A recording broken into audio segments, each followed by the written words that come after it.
warahmatullahi wabarakatuh.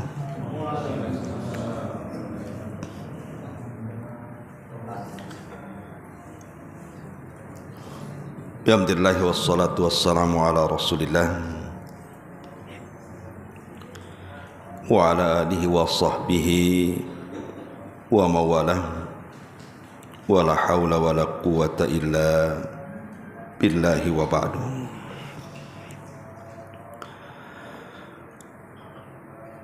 Alhamdulillah, segala puja dan puji hanya milik Allah subhanahu wa ta'ala. Salat dan juga salam tetap kita hadiahkan kepada Rasul kita, qudwah kita, uswah kita, Rasul kita Muhammad sallallahu alaihi wa ala alihi wasallam. Hadirin dan hadirat yang dimuliakan Allah subhanahu wa ta'ala,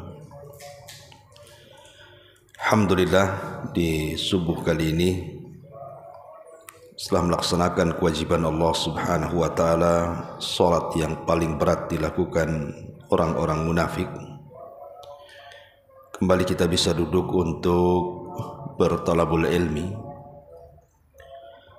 Dan pembahasan di subuh ini kita akan membahas tentang orang-orang yang salat dan puasa mereka tidak diterima oleh Allah subhanahu wa ta'ala. Siapakah mereka? Kenapa penting sekali pembahasan ini? Karena kita tahu bahwa kedudukan salat itu dalam Islam sebagai tonggak daripada agama, dan puasa adalah satu dari rukun-rukun Islam. Artinya kalau kita kemudian melakukan dua ibadah mulia ini, kemudian hanya menggugurkan kewajiban tapi tidak mendapatkan pahala, tentu sebuah kerugian. Nah, di sini ada beberapa amalan yang menjadikan ibadah wajib, bahkan ibadah sunnahnya tertolak. Apa saja perkara-perkara ini? Ini dirangkum dalam sebuah hadis dari Abi Umamah radhiyallahu anhu yang dikeluarkan oleh Imam Ibnu Abi Asim dalam kitabnya As-Sunnah dengan sanad yang hasan. Nabi SAW mengatakan salatun atau salasatun la yakbalullahu minhum sarfan wala adla, akun wa mannanun wa mukadzibun bil qadari. Tiga kelompok yang tidak akan diterima ibadah wajib dan ibadah sunnahnya. Pertama, orang yang durhaka dengan orang tua. Yang kedua, orang yang menyebut-nyebut pemberian. Dan yang ketiga, orang yang mendustakan dengan takdir.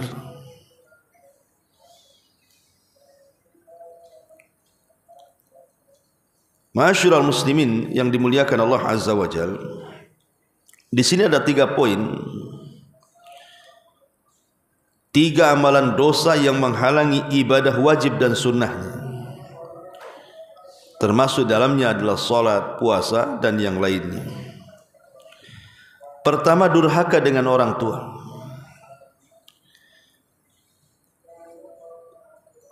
Abdullah bin Abbas radhiyallahu anhuma pernah ditanya, apa itu uququl walidain? Apa itu uququl walidain? Seperti apa anak dianggap durhaka kepada orang tua?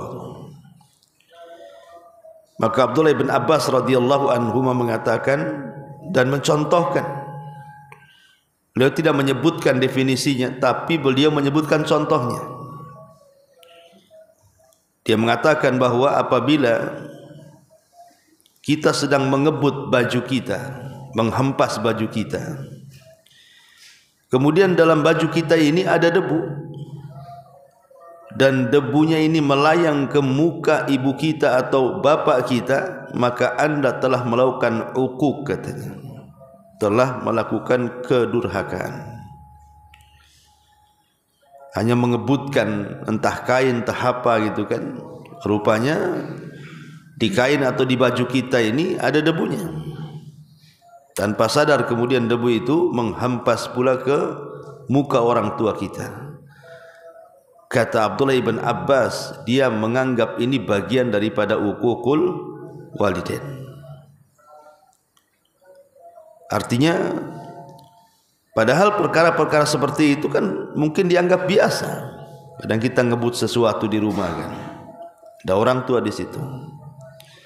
Tapi Ibnu Abbas memandang perkara yang seperti ini saja sudah dianggap uququl walidain.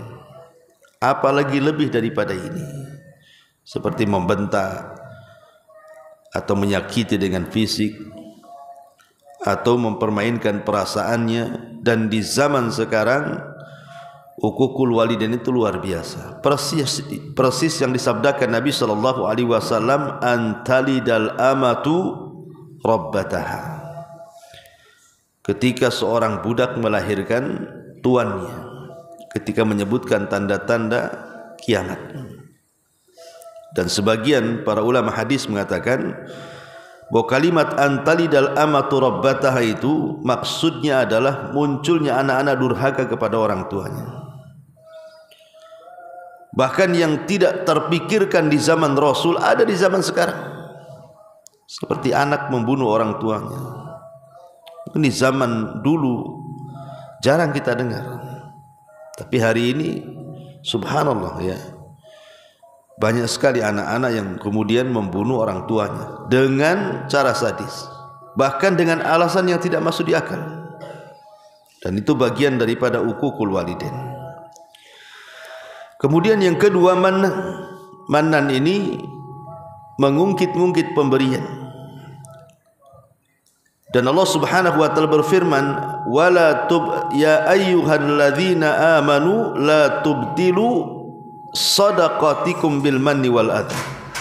Wahai orang-orang yang beriman, janganlah kalian batalkan pahala sedekah kalian dengan mengungkit-ungkit ataupun menyakiti orang yang diberi. Artinya kalau seandainya kita tidak bisa memberi, jangan menyakiti. Atau kita bisa memberi, jangan pula disertakan dengan menyakiti. Makanya Al-Quran mengatakan, qaulun ma'rufun khairun min sadaqatin yatba'uha adha.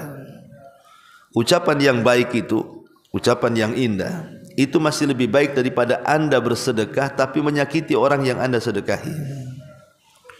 Umpamanya ada orang datang ke rumah, nampak bawa proposal, kemudian kita tidak bisa bersedekah kepada orang yang bawa proposal itu, entah proposal apalah. Yang jelas bukan proposal pembangunan Masjid Al-Mansuro saja lah. Oh dia datang-datang gitu kan. Biasanya kan banyak sekarang di masyarakat, entah apa-apa yang bawa proposal tuh, kenal pun tidak kita kan.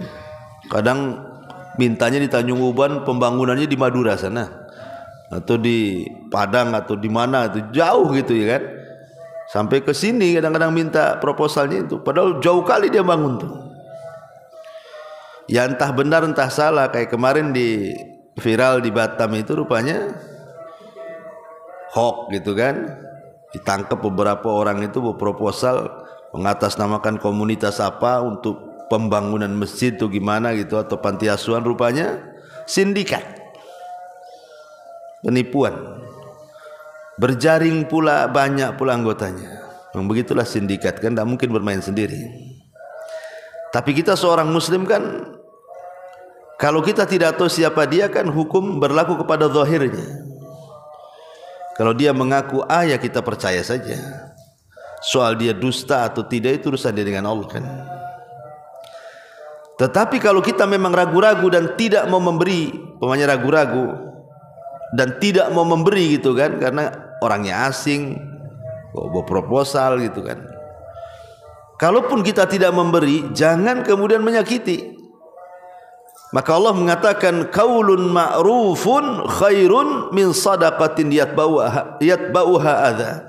Ucapan yang indah itu lebih baik dibandingkan sedekah yang menyakiti. Ya kita katakan dengan santun. Ya kalau kita tidak memberi ya minimal ya kasih minuman, kasih makan. Maaf ya saya belum bisa ngasih sedekah, tapi kan enak gitu bahasanya. Daripada nyakiti. Nih saya kasih 100.000 sampai kiamat kau jangan datang lagi ya. Umpamanya gitu. Kan itu nyakiti orang gitu kan. Jadi intinya bahwa manan menyebut-nyebut pemberian itu adalah satu dosa yang menyebabkan amalan wajib dan sunnahnya tertolak. Naudzubillah. Kemudian yang nomor 3, wa mukadzabun bil qadar. Orang yang mendustakan takdir. Di zaman Abdullah ibn Umar radhiyallahu anhuma atau di zaman para sahabat, di Basrah itu ada seorang yang bernama Ma'bad al-Juhani. Ma'bad al-Juhani inilah yang mengasas kelompok Qadariyah. Dan Qadariyah ini disyaratkan oleh Nabi SAW semasa hidupnya, al-Qadariyatu majusi hadil ummah. Bahwa Qadariyah itu atau kelompok Qadariyah itu majusinya umat ini. Ada isyarat di zaman Rasul, tapi kemunculannya baru setelah Rasul meninggal. Muncullah orang-orang yang disebut dengan aliran Qadariyah. Dan itu terletak di Basrah, di Baghdad sana. Jadi ada orang-orang Basrah itu datang menemui Abdullah ibn Umar radhiyallahu anhu dan mengatakan, wahai Ibnu Umar, di tempat kami di Basrah sana ada seseorang alim, maksudnya Ma'bad al-Juhani, itu ramai orang belajar sama dia. Masalahnya ada yang mengganjal dari fatwa mereka. Ketika mereka bicara tentang qadar, mereka mengatakan innal amra unufun. Sesungguhnya perkara itu dimulai dari unuf, dimulai dari awalnya. Perkara itu semua baru. Maksudnya semua baru itu Allah Subhanahu wa taala tidak akan mengetahui sebuah peristiwa kalau belum terjadi. Allah itu hanya mengetahui peristiwa yang telah terjadi atau yang sedang terjadi. Tapi kalau belum terjadi Allah tidak tahu. Pamannya kita akan melakukan sesuatu itu Allah tidak tahu. Sampai kita melakukannya, oh baru Allah tahu. Itulah orang-orang Qadariyah itu mengingkari ilmu Allah.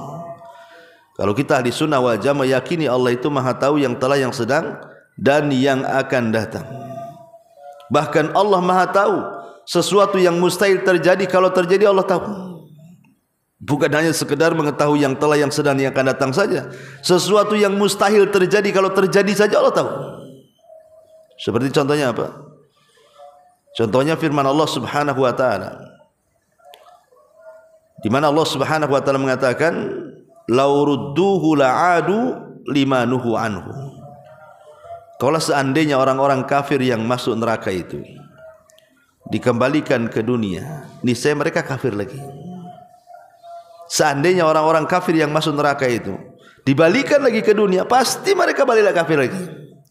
Inilah jawaban bagi pertanyaan, kok orang kafir hidup sebentar di dunia, kok masuk neraka, kok dikekalkan di dalamnya ya? Kasihan kali. Hidupnya cuma 40 tahun di dunia atau 50 tahun. Tapi kalau di akhirat masuk neraka enggak keluar lagi. Mana keadilannya? Bukankah masuk neraka itu dimasukkan karena keadilan, dan masuk surga itu dimasukkan karena kasih sayang? Mana adilnya di sini katanya?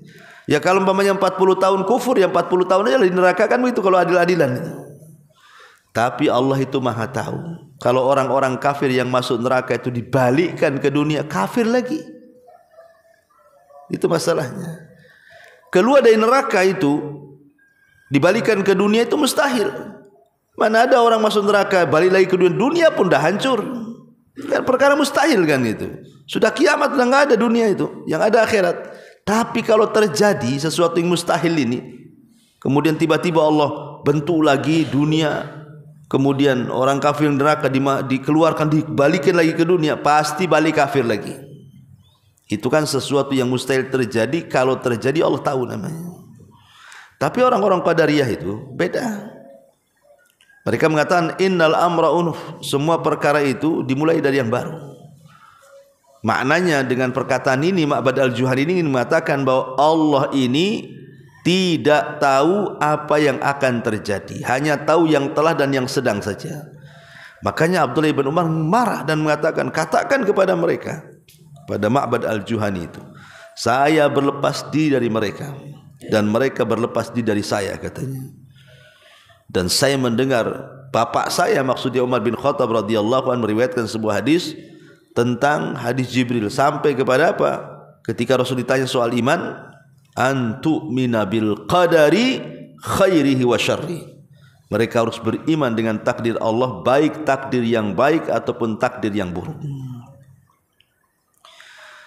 Ma'asyiral muslimin wal muslimat rahimani wa rahimakumullah. Bicara soal mengingkari takdir ini, ya kalau alhamdulillah mungkin orang-orang Qadariyah di zaman sekarang mungkin jarang kita temui ya. Karena umumnya alhamdulillah banyak ahli sunnah kan itu. Tetapi ada orang-orang yang tanpa sadar, mau tidak mau, sadar ataupun tidak, ucapannya itu menolak takdir. Dan itu banyak di masyarakat, orang-orang yang menolak takdir itu. Seperti mengatakan umpamanya dia tidak terima dengan nasib yang kurang baik yang Allah sedang ujikan kepada kita. Ya Allah, kenapa asik saya terus yang diuji ini kok, yang lain tidak gitu kan? Kenapa anak saya terus yang sakit, kok anak lain kok sehat-sehat? Ya. Kenapa usaha saya terus yang gulung-gulung tikar? Kenapa yang lain bentang-bentang gitu kan? Umpamanya seperti itu kan secara otomatis menolak takdir itu, menolak nasib yang Allah anugerahkan. Padahal kalau seandainya mereka paham bahwa terkadang Allah Subhanahu wa taala membuat orang sakit, itu ada hikmah. Sebab kalau dia sehat, jahat dia, maka dibuat sakit dulu biar dia sadar. Atau dibuat miskin dulu sama Allah itu, sebab kalau dia kaya melampaui batas nantinya. Atau mungkin sebaliknya, ada orang itu dibuat kaya sebab kalau dia miskin bisa kufur. Atau dibuat sehat kalau dia sakit melampau. Jadi kalau orang melihat hikmah, pasti dia itu mungkin akan tenang dengan takdir yang Allah anugerahkan kepada dia. Tapi karena tidak melihat dari situnya, kadang-kadang disitulah terjadi tasakhut, menolak takdir, tidak menerima yang Allah takdirkan kepada kita.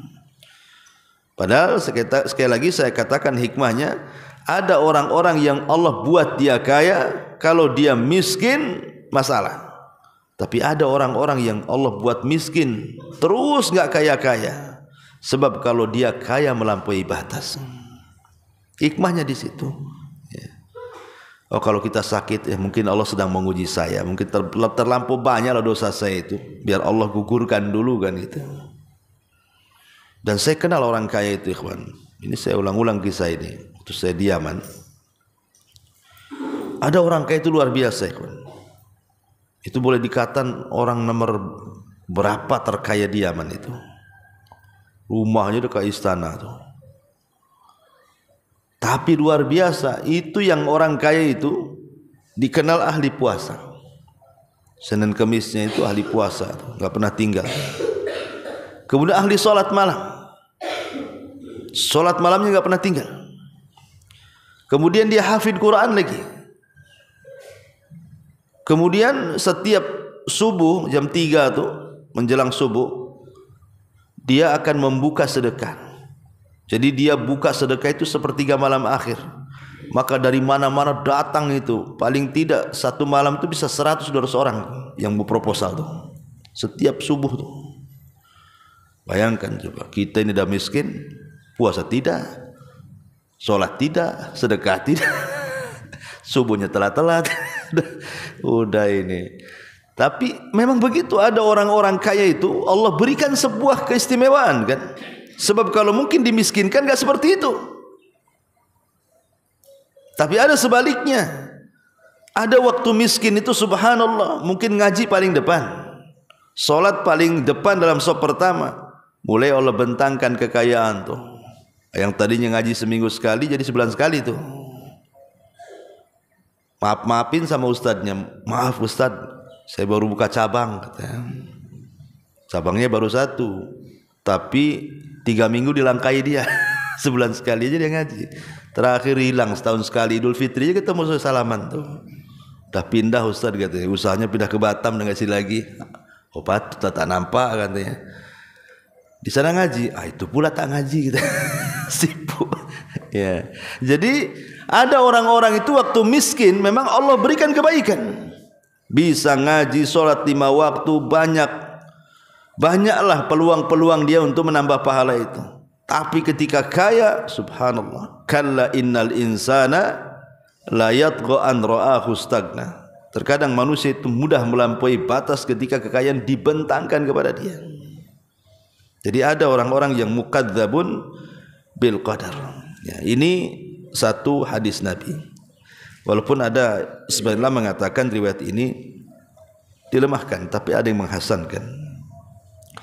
Kemudian hadis yang kedua, hadis dari Abdullah ibn Amr. Abdullah ibn Amr ibn As. Abdullah ibn Amr ibn As ini saingan Abu Hurairah. Kalau Abu Hurairah menghafal, kalau Abdullah ibn Amr ibn As ini menulis. Makanya apa kata Abu Hurairah? Tidak ada satu sahabat yang paling banyak hafalannya kecuali aku, melainkan Abdullah ibn Amr, karena dia mencatat, aku menghafal katanya. Jadi saingan Abu Hurairah, cuman dia lebih ke mencatat hadis Nabi. Kalau Abu Hurairah kan menghafal. Karena di zaman itu hafalan hadis itu ada 2, dhabtus sadri wa dhabtul kitabah. Ada yang diletakkan di dada, ada yang diletakkan dalam catatan. Tapi yang meletakkan di dada lebih banyak dibandingkan yang meletakkan di catatan. Jadi kalau orang dulu itu lebih ke hafalan dibandingkan ke catatan.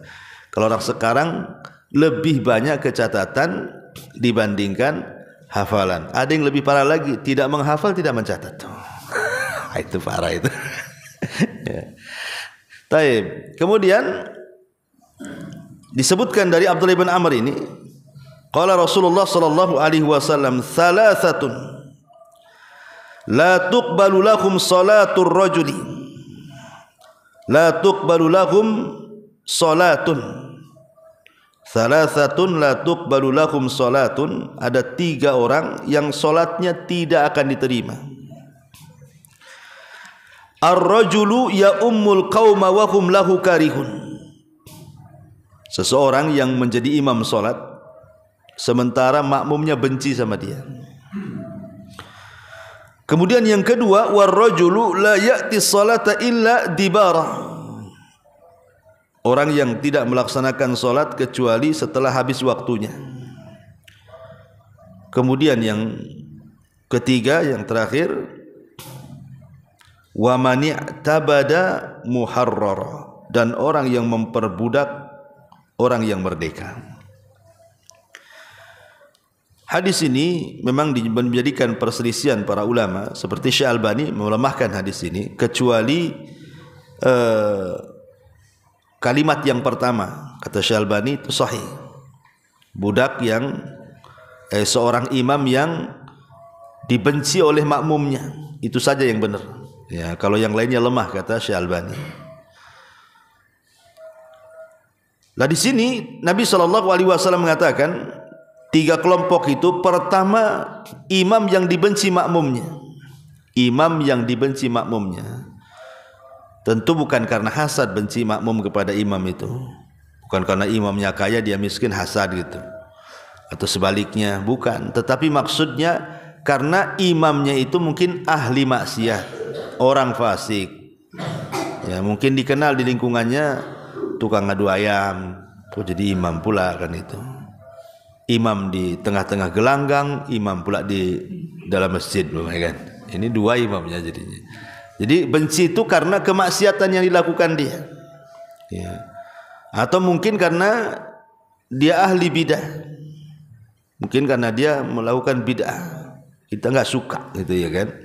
dan dia suka ngajak-ngajak orang dengan bid'ahnya, atau karena dia memang murtakib al-kabair, dia suka melakukan dosa besar, mungkin dia pezina, naudzubillah, pemabuk dan begitu seterusnya. Kita nggak suka kalau jadi imam tuh, ya. Maka kalau yang tidak suka seperti ini, nah imamnya ini tidak akan diterima sholatnya. Imam yang seperti ini tidak akan diterima sholatnya, karena Rasul mengatakan ar-rajulu ya ummul qaum wa hum lahu karihun. Seseorang yang menjadi imam dalam sholat sementara semua makmumnya benci sama dia, maka sholatnya tidak akan diterima. Kemudian juga yang kedua di sini disebutkan war-rajulu la ya'ti sholata illa dibara. Seorang tidak sholat kecuali keluar waktunya. Ya jelaslah kalau sholat di luar waktu ya nggak terimalah sholatnya. Sholat itu ada waktu-waktunya. Duhur ke asar, asar ke maghrib, maghrib ke isya, isya ke subuh, subuh ke duhur, kan semua ada waktunya. Kecuali kalau darurat. Contoh umpamanya dalam peperangan, Nabi SAW pernah menjaga parit dalam perang Khandaq sehingga melaksanakan asar di waktu maghrib. Atau di zaman para sahabat ketika menyerang Tustar, Anas bin Malik menceritakan ketika robohnya benteng Tustar itu tepat ketika adzan subuh, sehingga para sahabat harus milih nyerbu atau milih sholat subuh. Kalau milih sholat subuh ini kesempatan tidak ada lagi, karena mereka sudah mengepung 1,5 tahun. Sementara roboh gerbangnya pas pula azan subuh. Akhirnya para sahabat mengatakan, kita sudah lelah 1,5 tahun mengepung gerbang ini, masa ketika roboh kita malah ditinggal sholat kan itu ya. Akhirnya kemudian mereka beristihad, serang dulu musuh, baru kita sholat katanya. Akhirnya diserang musuh, rupanya Allah takdirkan agak lama, sampai takluknya musuh itu setelah terbit matahari. Artinya keluar waktunya tuh. Barulah kemudian sahabat sholat subuh di luar waktu. Disitulah Anas bin Malik kalau diingatkan dengan perang Tustar itu menangis. Dan mengatakan, aku menangis bukan karena aku menang dalam peperangan itu bersama para sahabat, tapi aku menangis karena seumur-umur aku tidak pernah meninggalkan sholat subuh jamaah. Kecuali itu, bukan gak berjamaah lagi, di luar waktu lagi. Ya, padahal kan hukumnya boleh-boleh saja, karena Rasul pernah juga sholat asar di luar waktu, karena kan kondisi jihad masalahnya. Maka dibolehkan secara fikih sebenarnya dalam waktu-waktu yang seperti ini, kondisi seperti ini harus memilih kan. Tetapi dalam kondisi aman, maka tidak boleh kita mengakhir-akhirkan waktu, apalagi sampai keluar waktu lagi ya kan? Kemudian yang ketiga, orang merdeka dijadikan budak. Ya mungkin sekarang nggak ada lah, tapi kalau di zaman dulu, di zaman jahiliyah, budak itu komoditi bisnis yang menguntungkan. Orang-orang jahiliyah itu kadang-kadang dia membeli banyak budak perempuan, kemudian digauli, kemudian punya anak, anaknya dijual tuh, kan jadi budak anaknya. Dibanyakin tuh beli perempuan, nanti digauli, disuruh banyak anak tuh perempuan itu, nanti dijual, karena itu komoditi yang paling efektif dalam berbisnis. Terkadang orang jahiliyah itu nyulik orang, jadi ada orang merdeka diculik dia, nanti dijual jadi budak. Lah datang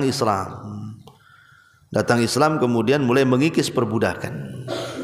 Makanya dalam setiap kafarah dalam Islam itu selalu yang pertama memerdekakan budak dulu tuh. Umpamanya berhubungan intim di siang hari bulan Ramadan, kan ada kafarahnya tuh. Pertama kafarahnya apa? Memerdekakan budak. Kafarah dihar, memerdekakan budak. Pokoknya Rasul selalu kalau dalam kafarah-kafarah itu tidak lepas dari memerdekakan budak. Karena Islam itu tidak suka perbudakan. Yang suka-suka perbudakan itu kalau dalam sejarah kan orang-orang Eropa saja tuh. Tapi kemudian sejarah diputar-balikan, orang-orang kafir ini seolah-olah Islam ini menghalalkan perbudakan. Tidak, Islam tidak menyukai perbudakan, tetapi Islam mengatur perbudakan dengan aturan yang sangat ketat. Karena Islam itu agama lengkap, diatur segala sesuatu sampai ke masalah perbudakan pun ada hukum-hukumnya. Ma'asyiral muslimin yang dimuliakan Allah Azza wa Jalla. Contoh yang diperbudak padahal dia orang merdeka siapa? Sahabat Salman Al-Farisi. Salman Al-Farisi ini orang merdeka. Dia orang Persia, agama Majusi. Kemudian ketika bapaknya memerintahkan dia untuk menjaga api, ya, jangan sampai padam, dari rumah ke tempat penjagaan api itu kan jauh, sehingga harus melewati gereja. Tertarik dia dengan gereja, masuk dia Nasrani. Kemudian dia dari gereja ke gereja, dari gereja ke gereja, sampai akhirnya dia mendapati rahibnya, pendetanya korupsi. Ketika meninggal hartanya banyak gitu ya. Kemudian mulai dia ragu-ragu, tapi dia ingin mencari kebenaran. Akhirnya jalan dari satu tempat ke tempat berikutnya sampai dapat bocoran dari pendeta bahwa akan muncul seorang nabi di tanah yang banyak pohon kurmanya. Kemudian dia punya uang sedikit, dia minta kepada kafilah dagang dari Arab supaya diantar ke tempat yang banyak pohon kurmanya itu. Bukannya kemudian diantar, sudah bayar duit sama orang Arab yang bawa ini, dijadikan budak pula dia. Dijual sama orang Yahudi di Madinah. Salman Al-Farisi ini akhirnya jadi budaknya orang Yahudi lah. Padahal dia datang ke Madinah bukan budak kan itu ya. Tapi sama pedagang ini malah dijadikan budak, dijual sama orang Yahudi di Khaybar. Tapi justru disitulah pertemuan Salman Al-Farisi dengan Nabi Sallallahu Alaihi Wasallam. Akhirnya masuk Islam Salman Al-Farisi itu. Tapi lihat bagaimana orang Arab itu, jahiliyah maksudnya ya. Ya, mereka memperbudak yang merdeka. Itu solatnya tidak akan diterima dalam hadis ini.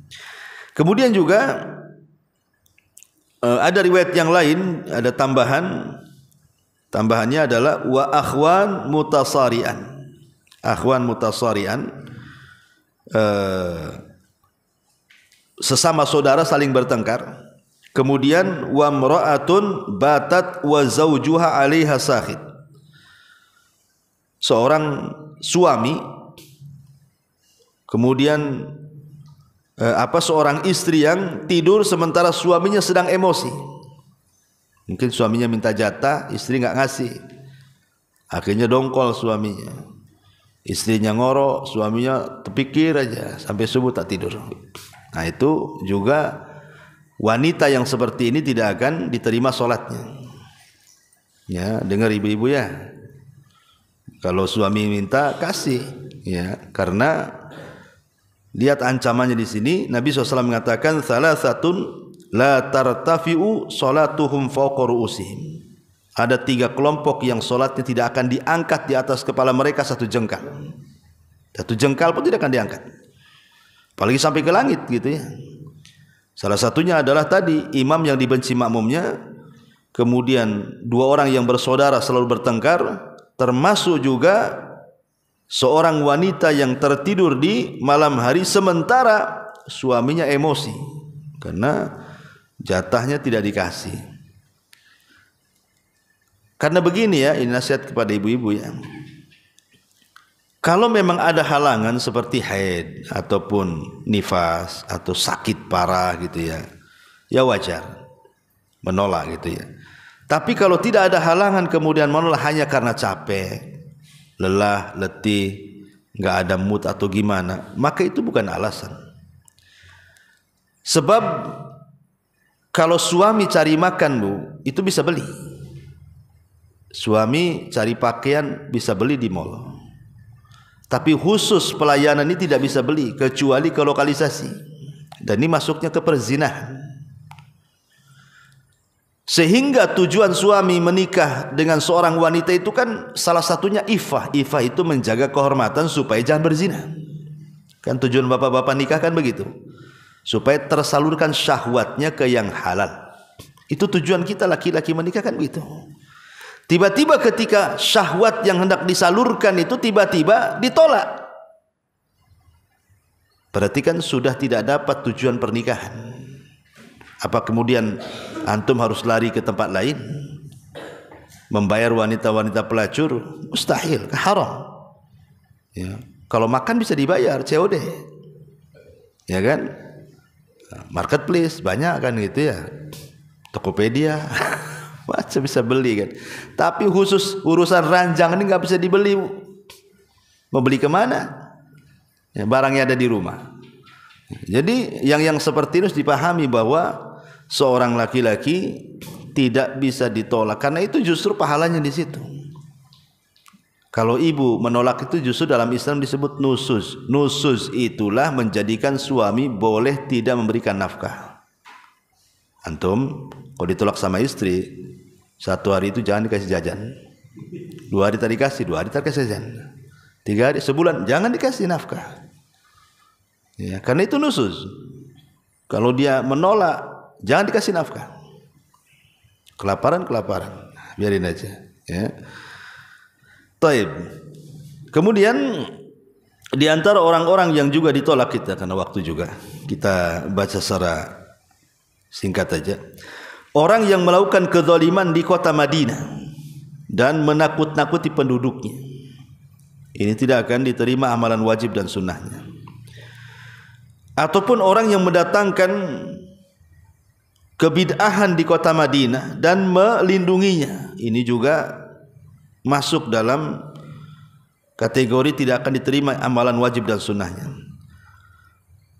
Kemudian juga orang yang manintasaba ila ghairi abi, ngaku-ngaku nasabnya orang padahal bukan.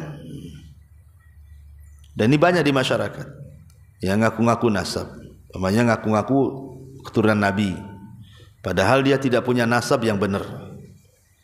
Ya, padahal kalau kita tahu bahwa nasab-nasab ke Nabi itu kan jelas tuh ada badan khususnya, namanya badan nasab, ya kan? Kalau tidak masuk di badan itu, kemudian dia menyambung-nyambungkan nasab, nah itu namanya menasabkan kepada yang bukan bapaknya. Atau antum contoh yang lain, ngangkat anak, tiba-tiba bapaknya lain, tapi nasabnya ke antum yang menjadi bapak angkatnya. Kan banyak tuh di masyarakat kan, ngangkat anak dari bayi karena kadong sayang, nanti boleh jadi mungkin nanti bertabrakan di kakak, di ini, di itu, macam-macam. Akhirnya nasabnya dinasabkan ke bapak angkatnya. Tak boleh. Kenapa orang yang seperti ini dalam riwayat itu sampai dilaknat tuh?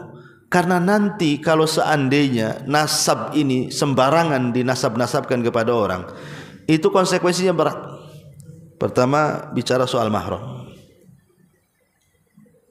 Kalau bukan mahramnya, tiba-tiba dijadikan nasab masuk ke mahram, berarti kan namanya mahram kan boleh safar berdua. Namanya mahram kan bisa safar, bisa ikhtilat, bisa jabat tangan, ya kan? Dilarang menikah. Nanti hukum mahram tak jalan tuh. Kalau seandainya kemudian dia dinasabkan kepada bapaknya, kemudian ketemu dengan anak kandung bapak itu, seolah-olah itu anak dia, batallah hukum mahram di sini jadinya kan. Berarti dia tidak menyadari bahwa dia itu sebenarnya bukan mahramnya, tapi seolah-olah dia mahram, akhirnya menghalalkan semuanya. Ikhtilat boleh padahal haram, dia bukan mahramnya kok. Ya, kemudian juga safar bersama nggak boleh. Kemudian sentuhan, salaman nggak boleh kan itu. Tapi karena merasa sudah dinasabkan ke bapaknya seolah-olah sama dengan anak kandungnya, akhirnya batallah hukum mahram di situ. Waris, anak angkat gak dapat waris, tapi karena sudah dinasabkan ke bapaknya binnya, akhirnya kan secara zahir mewarisi kan, padahal dia bukan ahli waris, anak angkat itu. Jadi jatuh mahramnya, jatuh perwaliannya, jatuh warisannya, dan begitu seterusnya. Jadi konsekuensinya panjang tuh kalau orang menasab-nasabkan kepada yang bukan bapaknya itu, atau menasabkan ke yang bukan kampungnya, kepada bukan kabilahnya. Ya, nah, seperti itu. Ya, jadi nggak boleh. Kemudian juga man qatala mu'minan fagtabata biqatlihi, orang yang membunuh seorang mukmin dan dia senang dalam membunuhnya, senang, puas gitu ya.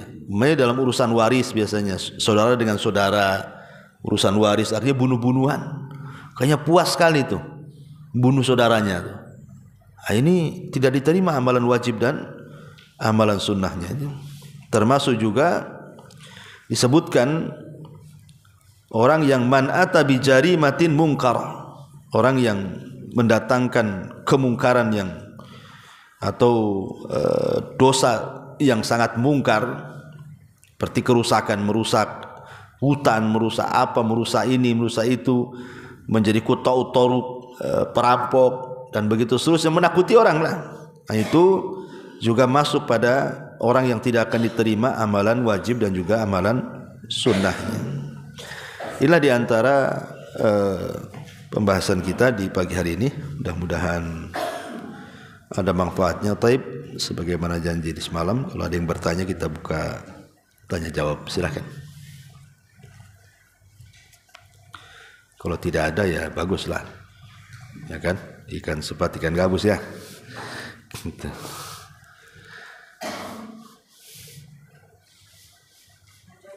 Iya.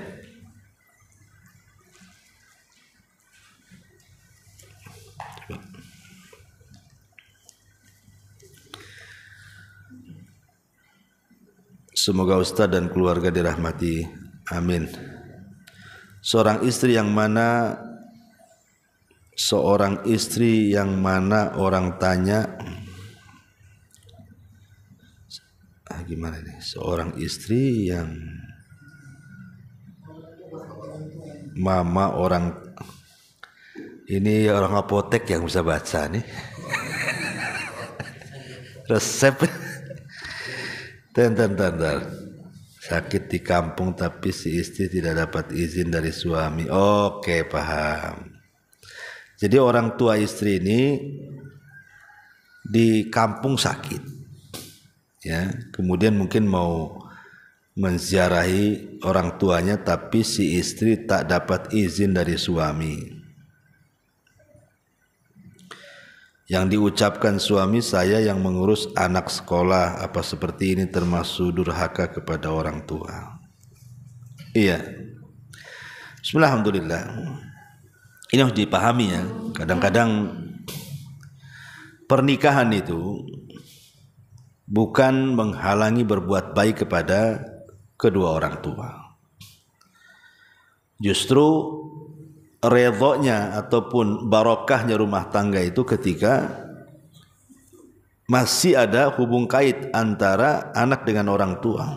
Itu berkah rumah tangga tuh. Jadi saya sarankan ya kepada antum, kalau memang kita ini masing-masing punya orang tua, saya punya orang tua, istri saya punya orang tua, kan harus begitu.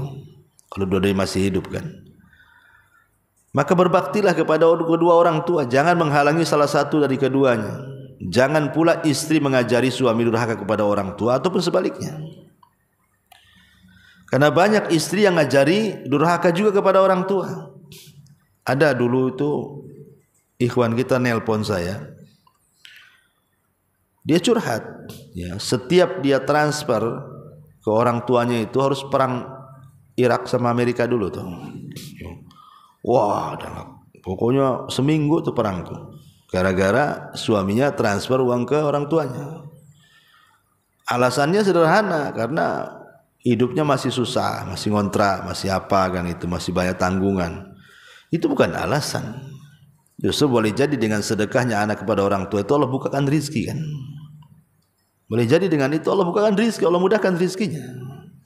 Tapi ada istri itu yang menolong si suami itu justru durhaka dengan orang tuanya, atau sebaliknya, si suami yang ngajari istrinya durhaka. Sampai ada kisah itu, sampai di pengajian ada ikhwan kita datang, Ustaz bisa nggak nasihati kakak saya, katanya. Perempuan kakaknya, kenapa emangnya? Itu udah 5 tahun tidak pernah balik. Itu orang tuanya itu sampai nangis pengen ketemu, tapi tidak mau balik. Jadi saya tanya, apa suaminya menghalang-halangi? Nah, itu saya tak tahu tuh. Ya kalau umpamanya tidak ada yang menghalangi, memang dia yang nggak mau, memang dia yang bermasalah kan begitu. Tapi kalau yang menghalangi tiba-tiba suaminya dengan alasan yang tidak masuk di akal, kan bisa di waktu-waktu libur. Kalau memang alasannya, ajak semuanya lah. Ayo kita ke kampung kamu gantian kan itu. Sehingga si istri dekat dengan keluarganya dan si suami juga tidak durhaka dengan keluarganya. Karena tujuan pernikahan itu lita'arafu kan, supaya saling mengenal sebenarnya. Tujuan nikah itu bukan kita dengan istri kita saja, tapi menggabungkan dua keluarga. Ya, inna khalaqnakum min dzakarin wa untha wa ja'alnakum syu'uban wa qabaila lita'arafu. Saling kenal. Ini enggak, dari mulai nikah antum pisah dengan orang tua, enggak kenal sama orang tua istri. Kenalnya di telepon saja. Tapi enggak akrab. Ya. Nah, enggak seperti itu caranya kan? Maka tidak benar kalau bisa ya suami ngasih izin. Tetapi ya lihat kondisi juga. Kalau bisa sih sama-sama lah pulang. Apalagi jarak tempuh yang ditempuh itu kan membutuhkan mahram. Kan nggak mungkin istri berangkat sendiri kan tanpa mahram. Harus ada mahramnya. Kecuali kalau satu daerah masih wilayah Kepri gitu kan, mamanya Tanjung Pinang dengan Tanjung Uban ini kan bukan masafah safar kan. Bukan jarak safar yang harus dikosor. Kalau puasa boleh batal kan enggak. Lain kalau ke Batam mungkin kan. Itu dianggap safar. Tapi kalau Pinang Uban enggak lah kan. Jalan darat kan. Kalau jaraknya bukan jarak safar, enggak perlu pakai mahram. Yang penting aman di jalan. Tapi kalau sudah jarak safar itu enggak bisa safar sendirian. Safar sendirian. Itu memang ajaran Islam seperti itu. Ada juga yang tanya, dia seorang akhwat tuh PNS. Kan biasanya PNS nih suka kesana kemari kan itu ya kan, kadang-kadang itu kalau bagian-bagian tertentu kadang studi banding kesana kemari gitu ya. Kadang-kadang main berangkat aja dengan kawan-kawannya. Nah, ini kan tidak boleh. Ya, harusnya bawa suaminya lah. Jadi hal-hal yang seperti ini, kenapa kemudian akhirnya banyak perselingkuhan, banyak ini, banyak itu? Ya karena melanggar syariat itu tadi. Kemarin saya di WA itu, Ustadz, gimana hukumnya saya ikut reuni anak tahun 90-an itu apa itu? Pokoknya dia reuni anak SD lah, kelas 6 tahun 90-an itu atau berapa gitu. Istrinya nggak ngizinin, nggak boleh istrinya, marah suaminya. Karena mungkin istrinya tahu, karena banyak kejadian habis reuni itu ketemu pacar lamanya kan. Itu kan banyak tuh. Banyak selingkuh-selingkuh gara-gara reuni itu. Ya, mungkin dulu waktu SD-nya culun-culun kok udah ganteng pula sekarang kan. Terus sebaliknya gitu kan, jadi pengusaha.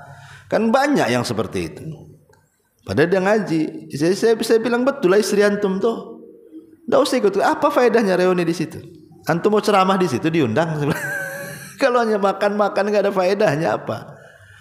Kalau mau bawa keluarga, saya bilang kan, bawa anak istri antum, kenalkan, bahwa antum sudah nikah. Ini sengaja pula berpura-pura bujangan antum situ kan. Ini kan masalah. Jadi ada juga yang gatal lah bahasa saya ini. Oh, Ikhwan gatal juga rupanya. Subhanallah. Bukan orang awam aja, Ikhwan dan ngaji pun masih juga gitu. Wallahu a'lam. Cukuplah. Subhanallah bihamdika asyhadu an la ilaha illa anta astaghfiruka wa atubu ilaik. Wallahu ta'ala alam. Assalamualaikum warahmatullahi wabarakatuh. Intinya bahwa tolong berakhlak kepada Allah. Membahas tafsir dari surah Al-Imran. Lahirlah Imam Muslim, Abi Dawud, Tirmidzi, Ibnu Hibban. Jadi ketika Yunus alaihi salatu wassalam terkena undian itu,